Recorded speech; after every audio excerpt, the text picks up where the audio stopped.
ನಮ್ಮ ರಾಷ್ಟ್ರಧ್ವನಿ ನ್ಯೂಸ್ಗೆ ಸ್ವಾಗತ. ಬೆಂಗಳೂರಿನ ಶಿವಾಜಿನಗರದಲ್ಲಿ ಮಳೆಯಿಂದ ಕಾಂಪೌಂಡ್ ಕುಸಿದು 7 ಜನ ಸಾವಿನ ಘಟನೆ ನಡೆದಿದೆ. ಘಟನೆ ಸ್ಥಳಕ್ಕೆ ಭೇಟಿ ನೀಡಿದ ಮುಖ್ಯಮಂತ್ರಿ ಸಂಬಂಧಪಟ್ಟ ಅಧಿಕಾರಿಗಳಿಗೆ ಕ್ಲಾಸ್ ತೆಗೆದುಕೊಂಡು ಕೈಗೊಂಡ ಕ್ರಮಗಳು. ಶಿವಾಜಿನಗರಕ್ಕೆ ಭೇಟಿ ನೀಡಿ ಪರಿಶೀಲನೆ. ಘಟನಾ ಸ್ಥಳಕ್ಕೆ ಭೇಟಿ ನೀಡಿ ಪರಿಶೀಲಿಸುತ್ತಿರುವ ಮುಖ್ಯಮಂತ್ರಿ ಸಿದ್ದರಾಮಯ್ಯ ಅವರು ಅಧಿಕಾರಿಗಳಿಂದ ಸಂಪೂರ್ಣ ಮಾಹಿತಿ ಪಡೆದು ಸಂಬಂಧಪಟ್ಟ ಎಲ್ಲ ಅಧಿಕಾರಿಗಳನ್ನು ಸ್ಥಳಕ್ಕೆ ಕರೆಸಿದರು. ಆಸ್ಪತ್ರೆಯ ಕಾಂಪೌಂಡ್ ಕುಸಿತ ಪ್ರಕರಣದಲ್ಲಿ 7 ಮಂದಿ ಮೃತಪಟ್ಟಿರುವುದನ್ನು ಅಧಿಕಾರಿಗಳು ತಿಳಿಸಿದರು. ವ್ಯಾಪಾರ ಮಾಡುತ್ತಿದ್ದವರ ಮೇಲೆ ಗೋಡೆ ಕುಸಿದ ಘಟನೆ ಬಗ್ಗೆ ಆಕ್ರೋಶಗೊಂಡ ಸಿಎಂ ಸ್ಥಳದಲ್ಲೇ ತನಿಖೆ ಮಾಡಲು ಆದೇಶ ನೀಡಿದರು. ಪರಿಹಾರ ಘೋಷಣೆ ಮಾಡಿದ ಸಿಎಂ ಗಾಯಾಳುಗಳಿಗೆ ಉಚಿತ ಚಿಕಿತ್ಸೆ ನೀಡುವಂತೆ ಸೂಚನೆ ನೀಡಿದರು.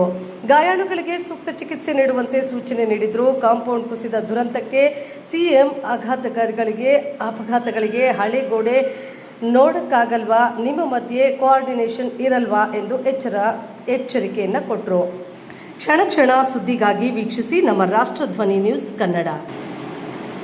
ನಮ್ಮ ರಾಷ್ಟ್ರಧ್ವನಿ ನ್ಯೂಸ್ಗೆ ಸ್ವಾಗತ.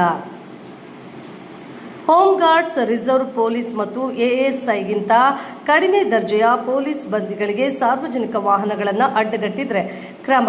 ರಾಜ್ಯದ ಗೃಹ ರಕ್ಷಕ ದಳ, ಸಶಸ್ತ್ರ ಪೊಲೀಸ್ ಹಾಗೂ ಎಎಸ್ಐ ದರ್ಜೆಗಿಂತ ಕೆಳಹಂತದ ಪೊಲೀಸ್ ಸಿಬ್ಬಂದಿಗಳು ನೇಮಬಾಹಿರವಾಗಿ ಅಧಿಕಾರಿಗಳು ಸರ್ಕಾರಿ ವಾಹನಗಳನ್ನು ಬಳಸಿಕೊಂಡು ವಾಹನ ತಪಾಸಣಾ ನೆಪದಲ್ಲಿ ಸಾರ್ವಜನಿಕರಿಗೆ ಪ್ರಕರಣ ಕಳಿಸಿರುವ, ಹೆದರಿಕೆ, ಬೆದರಿಸಿ ಅನಧಿಕೃತವಾಗಿ ಹಣ ವಸೂಲಿ ಮಾಡುತ್ತಿರುವ ಘಟನೆಗಳನ್ನು ಕೂಡಲೇ ನಿಲ್ಲಿಸಿ ಕಟ್ಟುನಿಟ್ಟಿನ ಕ್ರಮ ಕೈಗೊಳ್ಳುವಂತೆ ರಾಜ್ಯದ ಡಿಜಿ ಮತ್ತು ಐಜಿಪಿ ಅವರಿಗೆ ಪತ್ರ ಬರೆದು ನಿಮಿತ್ತ ಆಯುಕ್ತಾನ ವ್ಯಾಪ್ತಿಯಲ್ಲಿ ಅನಧಿಕೃತ ಚಟುವಟಿಕೆಗಳ ವಿರುದ್ಧ ವಿಶೇಷ ಮತ್ತು ನಿರಂತರ ಕಾರ್ಯಾಚರಣೆ ಕ್ರಮ ಕೈಗೊಳ್ಳುವಂತೆ ಹಾಗೂ ಠಾಣೆಯಲ್ಲಿ ಪ್ರತಿದಿನದ ರೋಲ್ ಕಾಲ್ ಸಮಯದಲ್ಲಿ ಸಿಬ್ಬಂದಿಗಳಿಗೆ ಕಟ್ಟುನಿಟ್ಟಿನ ಸೂಚನೆ ನೀಡುವಂತೆ ರಾಜ್ಯದ ಎಲ್ಲ ಘಟಕ ಅಧಿಕಾರಿಗಳಿಗೆ ಪೊಲೀಸ್ ಪ್ರಧಾನ ಕಚೇರಿಯಿಂದ ಆದೇಶ ಹೊರಡಿಸಲಾಗಿದೆ.